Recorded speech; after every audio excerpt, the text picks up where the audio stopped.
C'est ainsi qu'il avait aimé. Nouvelle parabole sur le rapport entre la souffrance et le bonheur qui recourt au Dieu créateur.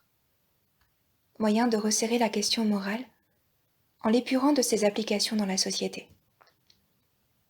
Quand le héros, d'à l'ombre des jeunes filles en fleurs, entrera dans l'atelier du peintre Elstir. Le narrateur soulignera que si Dieu le Père avait créé les choses en les nommant, c'est en leur ôtant leur nom, ou en leur en donnant un autre, qu'Elstir les recréait.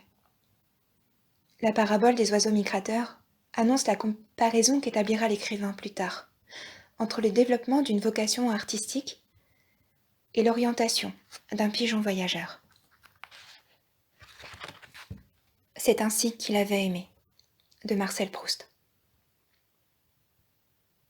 C'est ainsi qu'il avait aimé et souffert, par toute la terre, et Dieu changeait si souvent son cœur, qu'il avait peine à se rappeler par qui il avait souffert et où il avait aimé. Or, ces moments dont l'attente avait fasciné une de ces années, qui ne semblait jamais qu'approcher et qu'il aurait voulu posséder jusqu'au-delà de la mort, il n'en retrouverait pas plus la trace l'année d'après dans son souvenir, que les enfants ne retrouvent les traces de leur château défendu avec tant de passion à la marée suivante. Le temps comme la mer emporte tout, abolit tout, et nos passions, non pas dans ses vagues, mais sous la calme, l'insensible et sûre montée de son flot, comme des jeux d'enfants.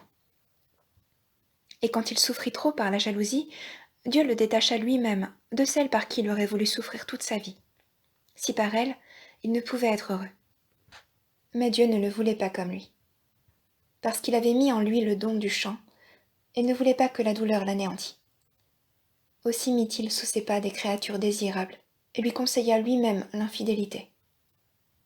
Car il ne permet pas que les hirondelles, les albatros et autres petits chanteurs meurent de souffrance et de froid sur la terre qu'ils habitent.